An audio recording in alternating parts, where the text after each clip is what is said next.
Welcome to the Central Seminary Podcast. Thanks for joining us today as we discuss biblical and theological issues relating to life and ministry. This podcast is a ministry of Central Baptist Theological Seminary in Plymouth, Minnesota. To learn more about Central Seminary, visit our website at www.centralseminary.edu. My name is Jared, and I'll be your host.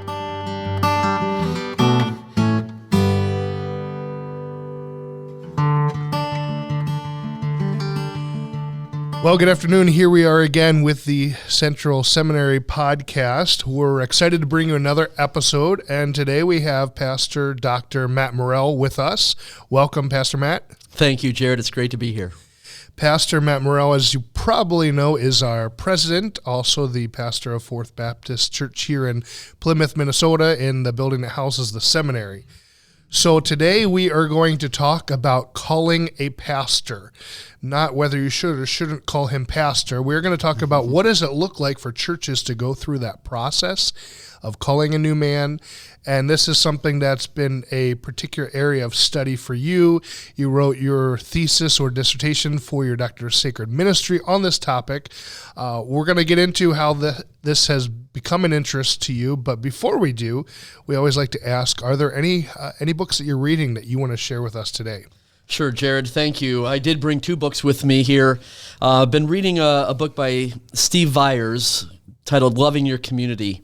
And just as a point of stretching me in my consideration of how we might connect with our community, often am busy, the work of the ministry within the walls of the church, but don't always extend to our community as we ought. And so some real provocative thoughts and some creative ideas about loving our community. And then another book I've just acquired, have not read it yet, Letter to the American Church by Eric Matassis. And I have an aversion to addressing political issues as a pastor. On the other hand, the argument of this book is if the church is silent, then we are going to suffer even greater ways. And there's a lot of reference to the believers in Nazi Germany and some of the consequences of maybe their silence in that day. And so the jury's still out on my review of the book, but I look forward to reading this. Okay. That's interesting, and maybe that will be another podcast episode sometime, because Sure. I think I share your aversion, in a sense, to talking about some of those things. And I had people in the church when I was pastoring who would try to pull me along the other way. Well, Pastor, are you aware of what's going on in our country? Right. And they wanted me to address things like immigration and even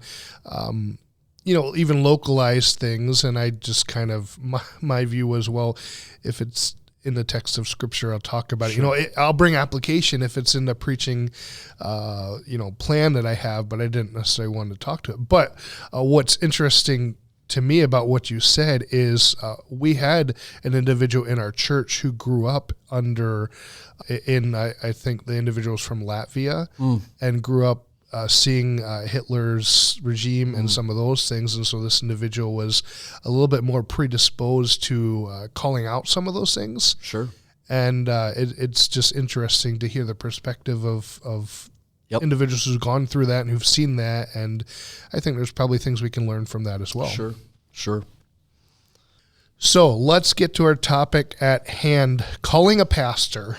And you wrote your dissertation on this for, shout out to Northland, where we both graduated from Bible college. And you wrote your Doctor of Sacred Ministry dissertation on this topic. How did this topic become of particular interest to you? Well, Jared, so often things are born out of our own experience. And my personal experience is being called to be the pastor at Chisago Lakes Baptist Church, and then being called to be the pastor at Fourth Baptist Church. Now, in two occasions, I have been extended an invitation, a call by a congregation to shepherd that church. And in both cases, they were positive experiences. However, having gone through that process twice, I learned of the complexities and the dynamics and the challenges. Subsequently, I've had the opportunity to counsel multiple churches and their search or pulpit committees who have gone through the same process, as well as men who have walked through this process. And so a bit of a burden to help churches and pastors succeed in the process of forging that marriage between a pastor and a church. Okay. Well, I looked through your dissertation a little bit this morning. There's a lot in there about background and some biblical content about what this looked like in the early church and how they called pastors and deacons and some of that, which I'm sure would be helpful to our listeners if they wanted to. I don't know.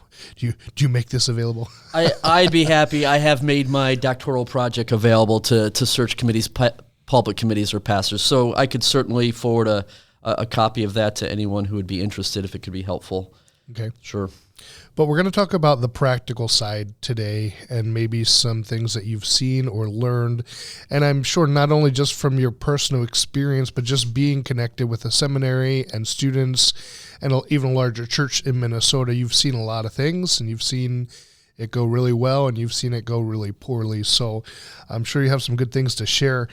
Can you just talk to us in general about what the process might or should look like when you have a church who their pastor just announced they're resigning or retiring or whatever, or that, right after, it was last Sunday was my pastor's last Sunday. And I'm assuming you probably have done some work before that, but you just found out. Yep. Now you have to do this organizational thing called putting together a search committee or a pulpit committee. Help us think through what are some good ways to do that. Sure. Well, a flock without a shepherd is vulnerable to all sorts of threats: disunity, distraction.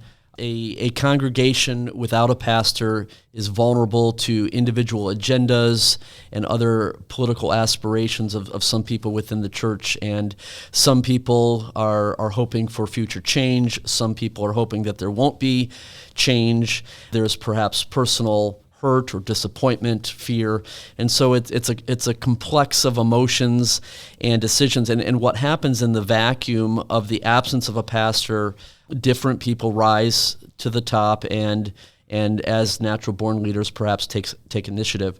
And so I would counsel a church upon the resignation of your pastor or when commencing a search for a new pastor, it's got to be bathed in prayer. And I think that precedent and pattern is found throughout the book of Acts, throughout the New Testament, of course. And the congregation, the leadership and the membership needs to get together and just begin in a spirit of humble prayer before the Lord. Then I think a church needs to look to its governing documents, its constitution, its bylaws. For whatever is prescribed there needs to be the beginning point. Now, the problem is very few churches have a robust process that's articulated in their governing documents. It might identify the deacons serve as the pulpit search committee, or the deacons plus some members at large, or the assistant pastor becomes the interim, or there might be some initial rudimentary instructions given, but then beyond that, the devil's in the details of how you proceed. And so it's important early on. I think a church is blessed if there are other pastor elders there, perhaps assistant or associate pastors.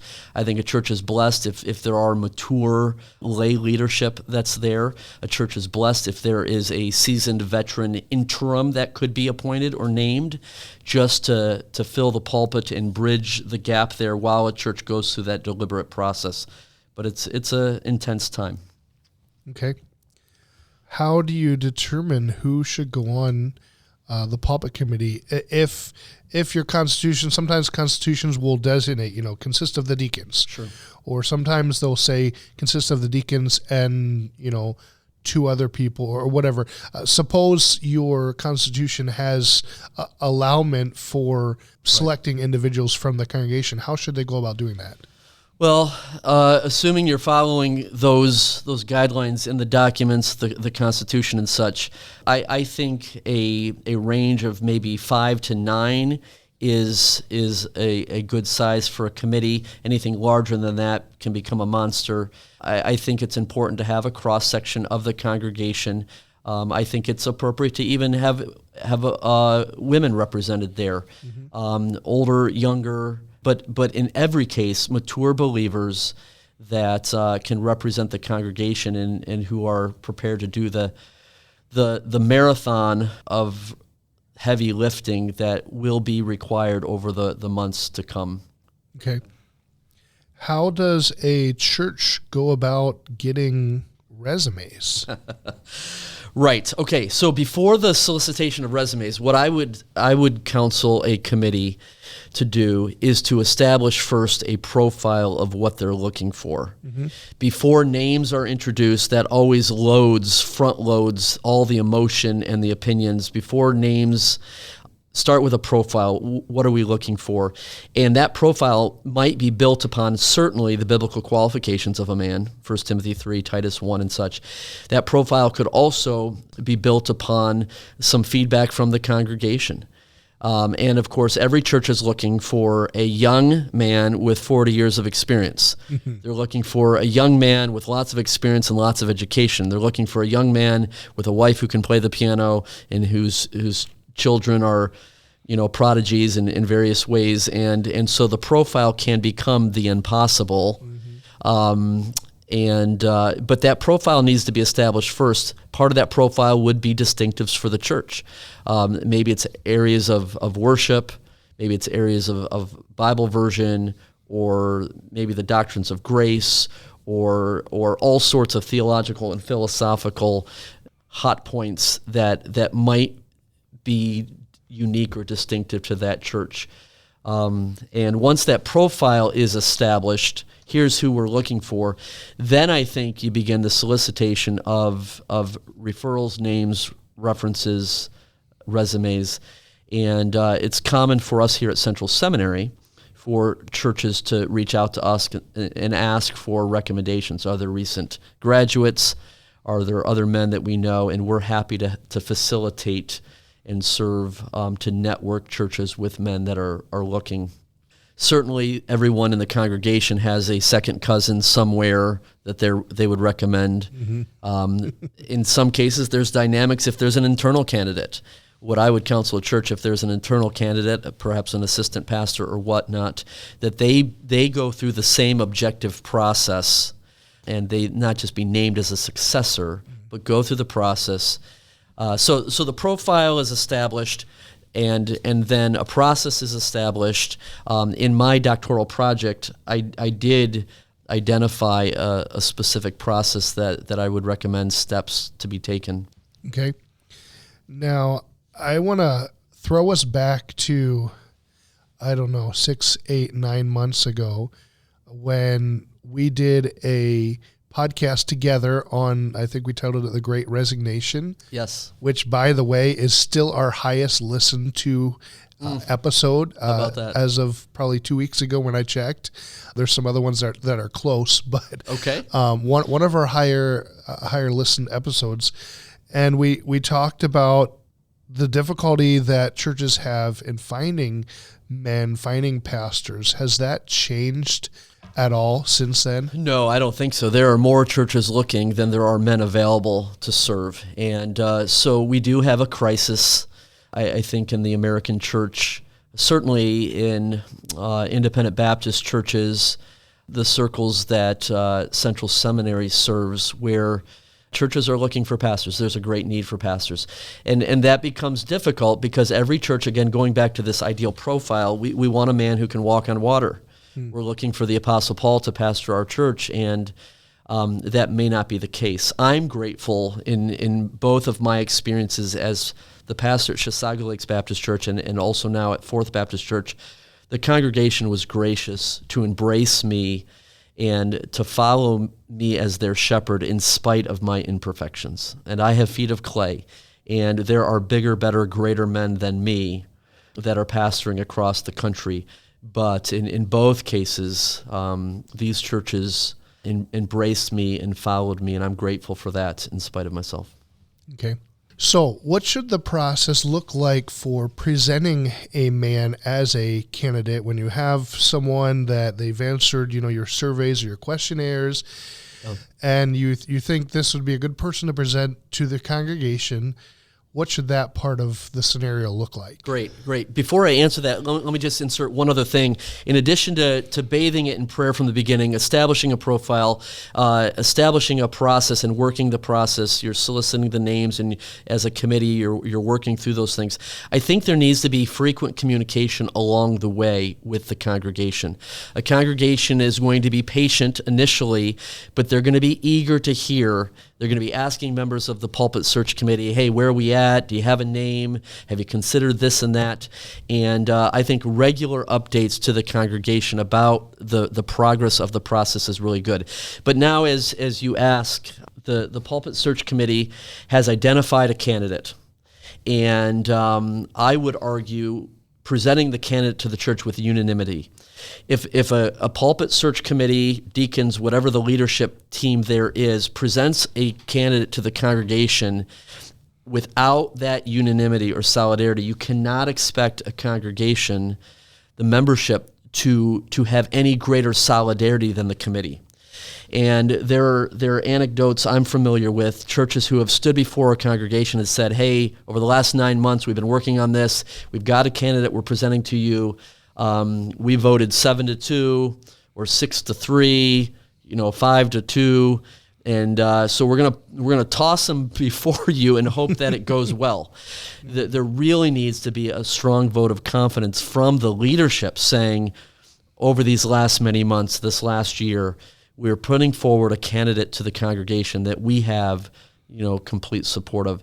And then the congregation can follow that cue. So now you present a candidate, and I think you want a maximum exposure as often as he can be before the church with as much information, whether that's in print, Q&A, preaching, meet and greets, hospitality in homes, or other cases, because what you're doing is you're forging a blind marriage.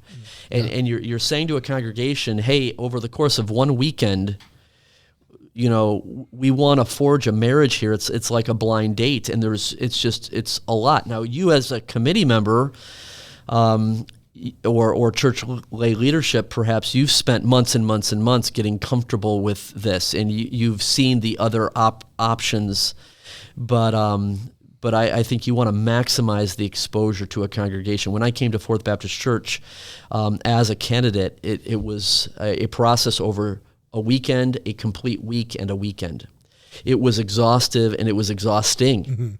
And 2 Sundays with the intervening weekdays there, where we were in homes, there were Q&A sessions with every different group of people, and we really spent a lot of time and turned over a lot of stones. And that maximum exposure, I think, gave comfort and confidence both to the church and to us as the candidate to consider if in fact this was God's will. Yeah, and I would point out with that the church you were coming to in that sense was a very large church, mm-hmm. and it might not look the same with a smaller church where you're meeting with everybody.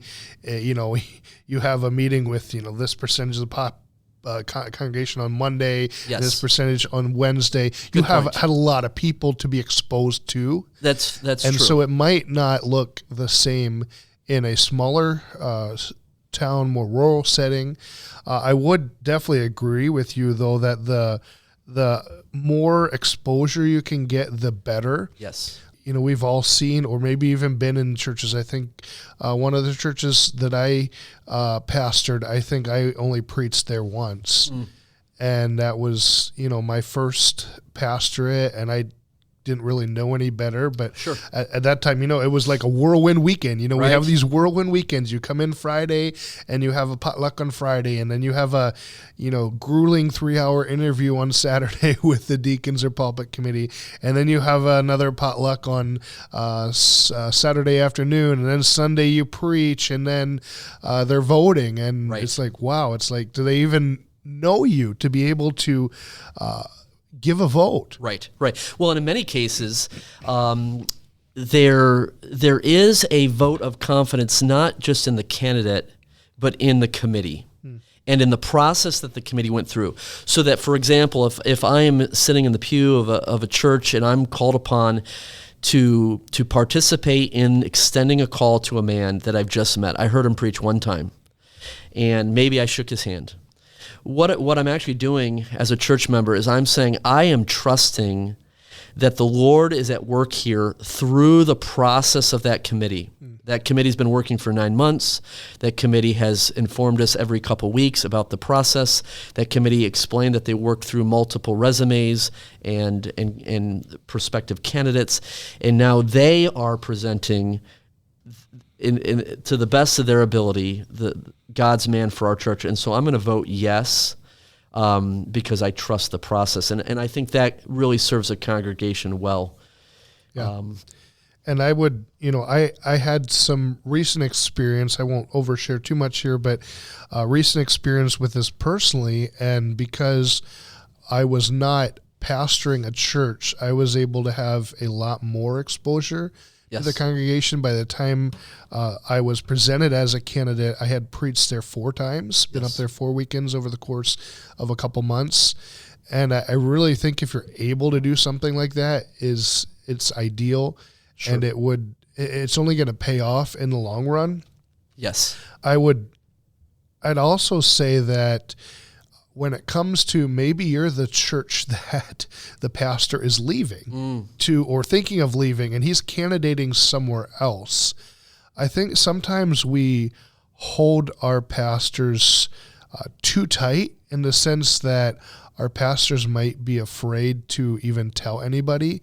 And so they mask it under the guise of I'm going away on vacation, which could be true. Not saying they're being disingenuous, but maybe they haven't told anybody they're looking, and they can only get away for that 1 week to do a weekend candidate and see what happens. And I just kind of feel if your pastor is too afraid to let the cat out of the bag that God might be doing something in his heart and doesn't want anyone to know, then maybe you hold your pastor too closely. Yeah. And I'm curious if you have some thoughts on that, because I know coming from Chisago to Fourth, in many senses, sister churches, long connection between the two. Did you tell anybody? Sure. That you were looking? I know everyone's going to have a different view in this. No, this is good, Jared. No, this is good, because this now being the flip side, we've spent our time here talking about the pulpit search committee, but for the candidate, for the individual, when I was first approached by the pulpit search committee of Fourth Baptist Church, as I was pastoring at Chisago Lakes Baptist, I had no interest in this opportunity because we were so happy at Chisago Lakes Baptist. We were not looking for a change, and so when we were approached initially, there was an aversion to that opportunity, but we agreed to pray about it. Of course, over the course of weeks and months, the Lord turned our heart and really revealed his will to us regarding that. But that was a private matter that I had to agonize through individually, and then I shared it with our pastoral staff, then I shared it with our deacons, and then I, of course, had to inform the congregation. I underestimated the impact of that announcement.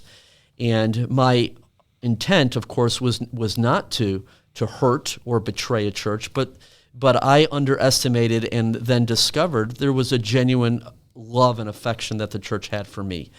And I'm so blessed by that. But that's a very difficult judgment call to make. Yeah. When you would make that a matter of public awareness.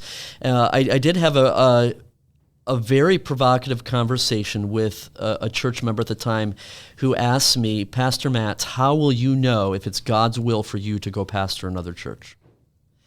And my answer was, well, I will trust the Lord to confirm his will by the vote of that calling church. And I will wait upon the Lord, and I will accept the vote of that calling church. And the gentleman asked me, why does that church get to vote to call you? Why don't we get to vote to release you? And I didn't have a good answer for that.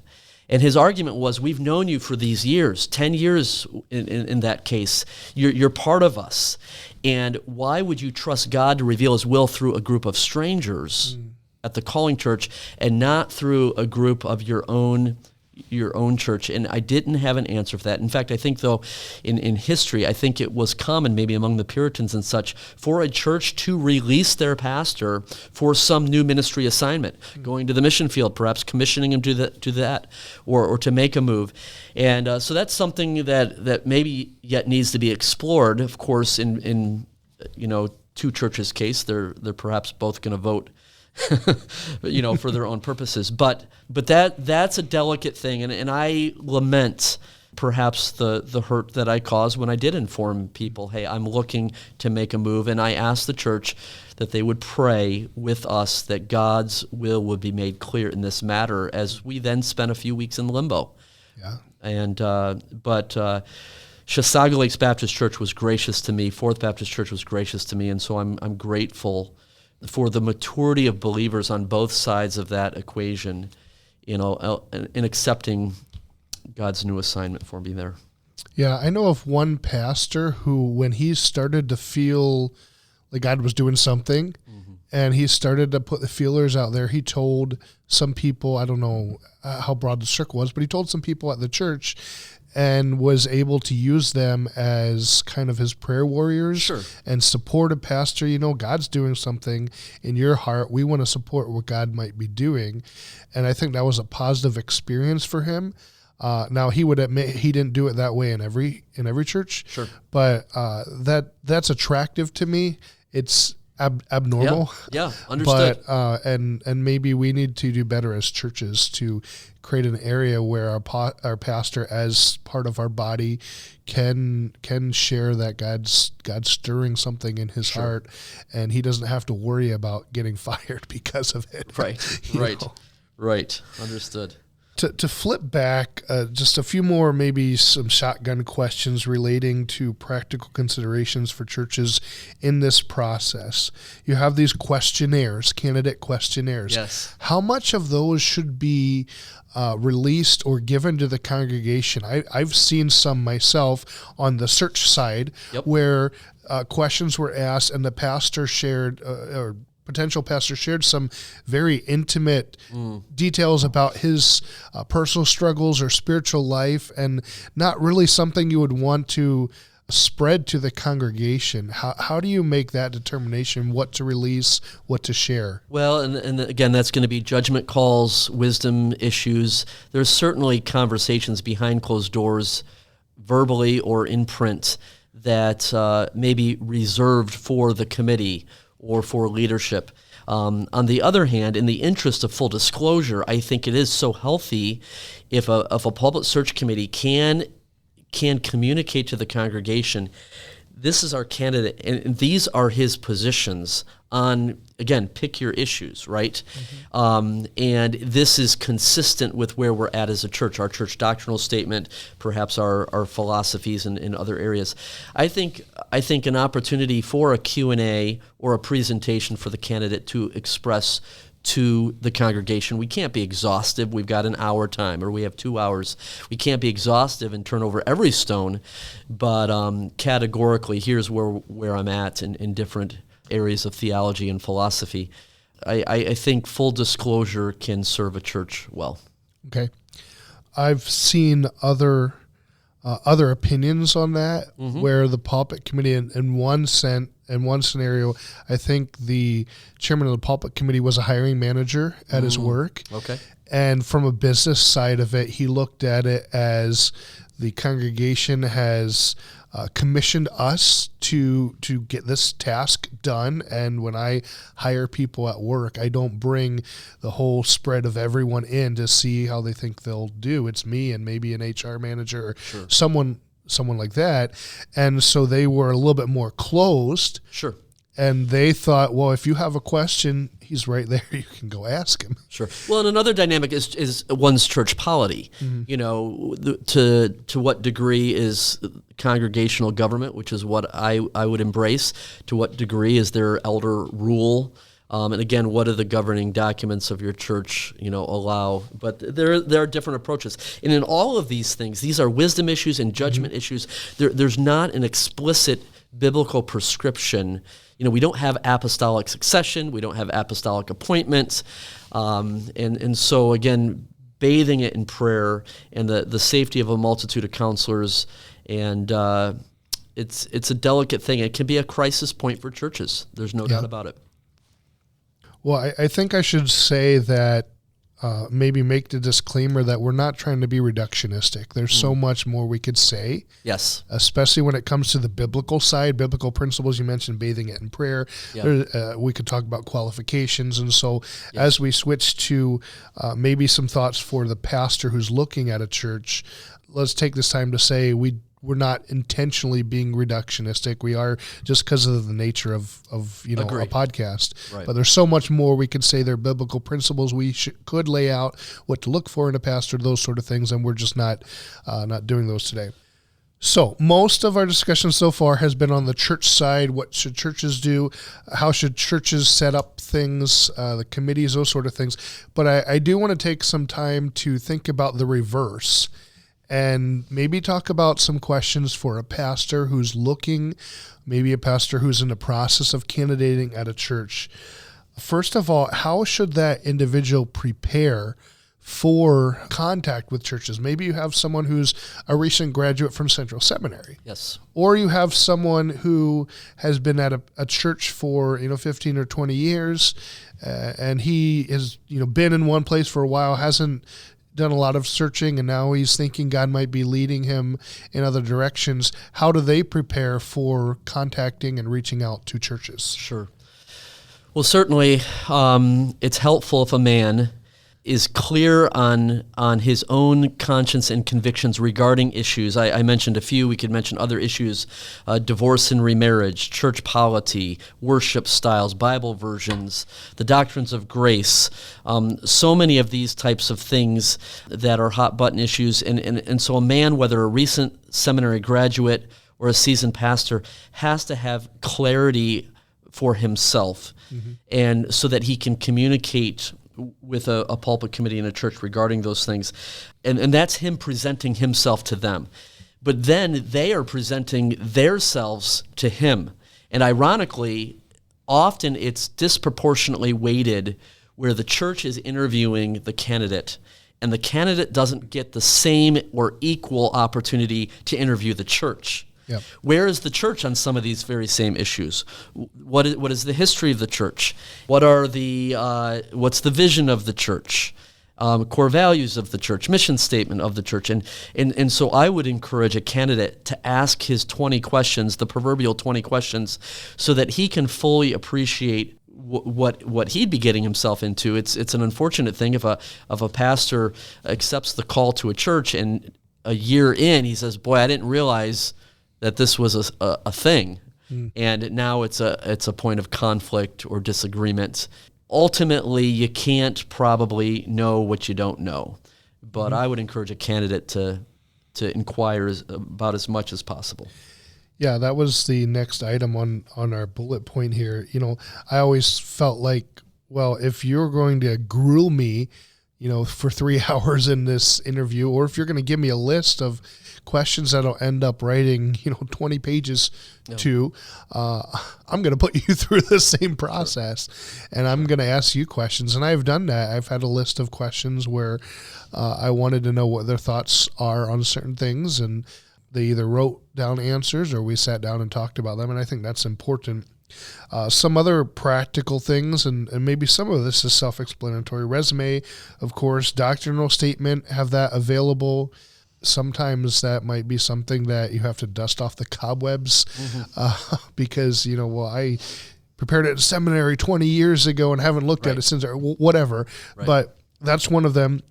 One thing that I've found helpful, and another pastor had recommended this, and I built mine based off of his, was a list of anticipated frequently asked questions. Sure. And I prepared a document that I would submit to churches that I think it was like 10 or 15 pages long. Sure. Maybe too long, but I wrote down my thoughts on the type of stuff churches tend to ask, whether it was Calvinism, Arminianism, whether it was, worship style or preferences, whether it was divorce or remarriage. Sure. And I would just write this down and send it with my resume and doctrinal statement. And that saved, I think, a lot of time. I think that's a great idea. Absolutely. Tremendous idea to preemptively present those things. Because if they see that and they say, "Oh, he's okay with this," and no, Right. well, that saves me. Before I even fill out their questionnaire, Sure. they can see what I'm all about, and they can say, "Well, yes or no," and it's helpful. Good. So you mentioned questions that to ask questions. Do you have any certain type of questions that come to mind that you think are important to ask? Yes, I think a lot of questions are going to be unique to one's experience. There's going to be questions of material provision. There's going to be questions of doctrinal and philosophical alignment. There's going to be questions of history. Why did the previous pastor depart? Under what terms and circumstances? Church polity and governance. Those types of things probably can be discerned in part from the church constitution and bylaws, but more often there's a culture that has to be discerned. Yeah. And so you want to ask those questions. I think in all of these things, you talk about we don't want to be reductionistic. Another disclaimer I would say in all of this is an imperfect process with imperfect people. And the committee is going to ask you loaded questions. And you're going to ask them loaded questions. And there's going to be backstory behind every talking point and every consideration. And so I think we need to give one another space and grace and always remembering, prayerfully remembering, we're trying to forge a marriage here, discerning God's will for the sake of his church. And when God blesses that process and puts it together, it's a beautiful thing. The church is his organism. He's ordained it, and you and I, we love the church, obviously.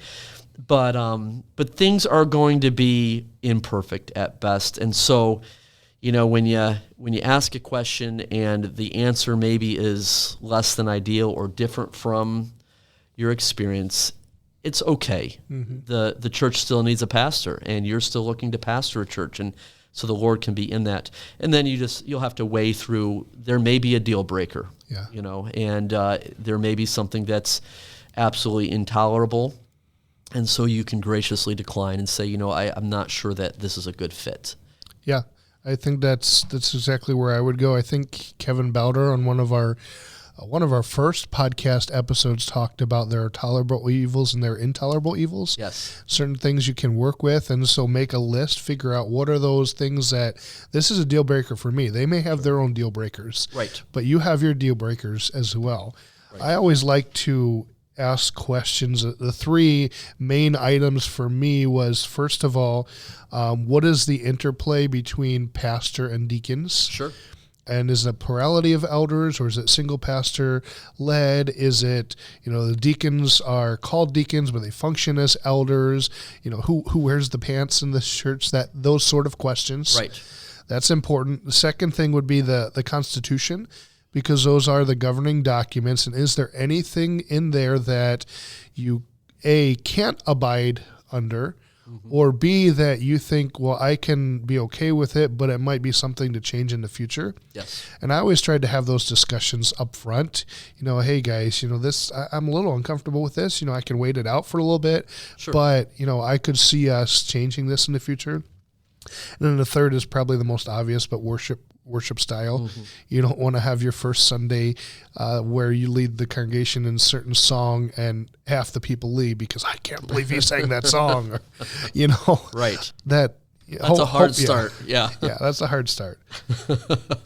So when you think about the candidating process, the congregational vote, how do you factor in what the vote is and what you should hope for? Is there a percentage? Is it percentage based? What should you be looking for when you get the call from the chairman of the public committee and says the church voted to call you and it is this percent? Right. Most Baptist church constitutions have a threshold of maybe 75% as necessary to extend a call to a pastor, which is north of what it takes to name a new president in our country, right? You can become president with a much smaller majority there. And you could also, in most churches, be dismissed with a smaller majority. Fair enough. Many churches you can be dismissed with like a 50% vote or something sure. like that. Okay, so the 75% is a threshold. Certainly any candidate would hope for a 100% vote. That's pretty rare and unique. I think I would encourage a candidate, if you are confident that God is leading and directing you to this ministry, then whether the vote is 85% or 95% may be immaterial. If the Lord were calling you to some mission field and you're convinced that the Lord is calling you to the heart of Africa, there's no vote to give you any human assurance that you should go. You're going maybe to the face of an indigenous group that doesn't even want you there at all. But that the strength of that conviction compels you to go. And so if a candidate says, the Lord is in this, and I feel called to shepherd this church, one could argue for 75%, 85%, or 95%. If the vote is less than one was hoping for, I would lean on the leadership, and I would ask the leadership, is there solidarity among the deacons, among the committee, among the lay leadership there? Because solidarity among the leadership, I weight more heavily than I do a specific number. I think the size of the congregation makes a difference. If it is a small congregation, a single family voting negatively can skew those numbers. So the percentage of the call might be lower because there was that one extended family that was contrary. Yeah. In a larger church, so you may have a half a dozen people that are contrary initially. In a larger church, a lower percentage might represent a couple hundred people who are contrary, and that's a hard start. So I think there's room for a decision to be made. I would support a candidate who says, I'm going to decline a call because the vote was marginal. I could support a candidate who says, you know what, the vote was marginal, but I'm still going to go. And again, recognizing the imperfections of all of us in this process, the inadequacies of us in this process. The truth of the matter is, a year or two into a pastorate, after the proverbial honeymoon is over, you probably are going to have a lesser vote percentage than when you first came. You know, you've done your dog and pony show, you wore your best suit, you preached your best sermon. You know, there's some enthusiasm initially, and so maybe you achieved 95%, but maybe a year in, you're back at 85% anyway. Yeah. So that's a really good point. Well, I just have one more question. I thought I'd throw this out there for the guy who is just starting at a church, and maybe he discovers some things that happened. Sure. And maybe it was in the interim, maybe it was with the previous pastor, and he wasn't there, but he knows of things. We've all heard of stories where, a member who left because of discipline, under discipline, sure, was allowed back in between pastors, and everyone just kind of forgot that they had been under discipline. Or you have, a deacon who resigns their position in anger and leaves the church and is suddenly back in as a deacon when in between pastors, and maybe there wasn't a congregational voting process to reinstate. Right. You hear these things, and how much do you dig into that is what I want to know. And, you could say, well, I wasn't there. Whatever happened, we're just going to move forward. I wasn't a part of it. Or you could say, well, in order to move forward, we have to take care of what's in the past. Whether maybe it's something unethical, maybe it's something unconstitutional, sure, maybe it's even something unbiblical. How do you deal with that when you find out those things? Well, I think, first of all, I don't think these are hypothetical scenarios. These are, in fact, real concrete examples of any pastor discovers pre-existing conditions. And I think whether it's a pre-existing condition, so your predecessor's fault, or whether it's a new condition, your fault, or whether it's nobody's fault, the reality is that ministry is messy, and churches are comprised of sinners saved by grace, and so there will be matters that have to be addressed. Sometimes you know those things going in, and you understand, okay, we've got to correct or address a matter, material or spiritual, and I think then in counsel with leadership or the congregation, whatever is appropriate in the case, you address those matters, and may the Lord give us the courage not to shrink away from those things.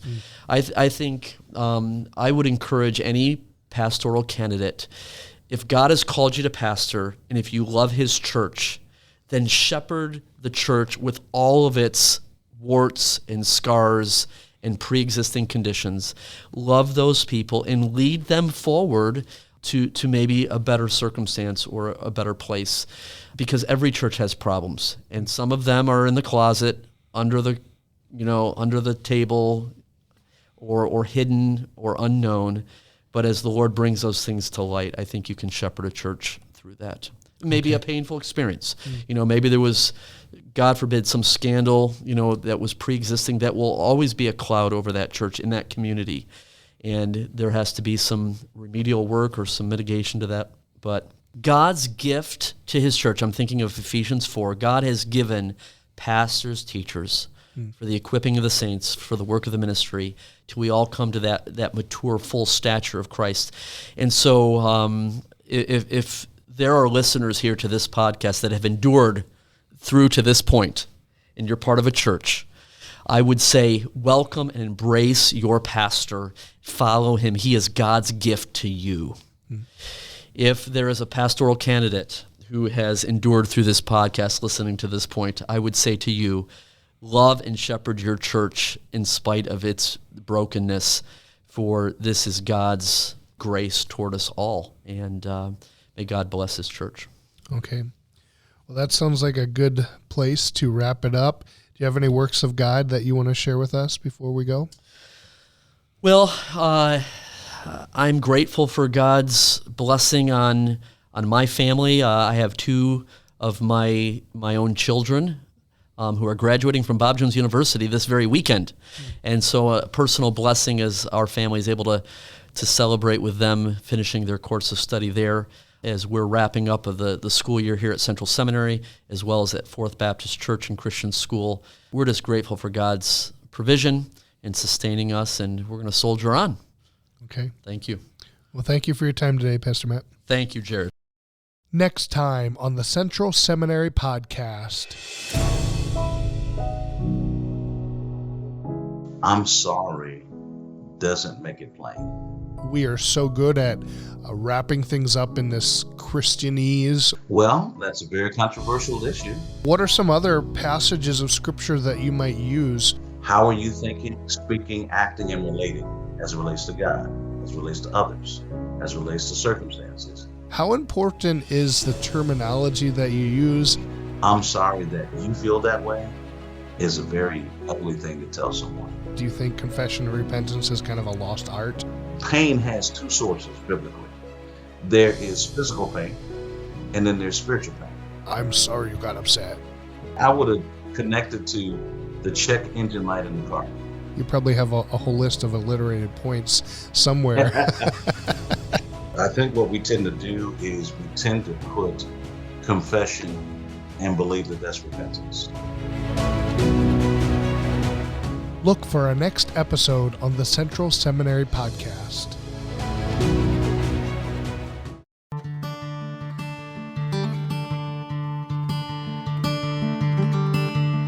Thanks for listening to the Central Seminary Podcast, our testament churches in equipping spiritual leaders for Christ-exalting biblical ministry. Since its founding in 1956, Central Seminary has sought to provide serious students of God's Word with robust theological education as they prepare for ministry. We have many graduates around the world who are serving in countless ways to spread the gospel and proclaim the name of Jesus Christ. Find out more at our website, centralseminary.edu.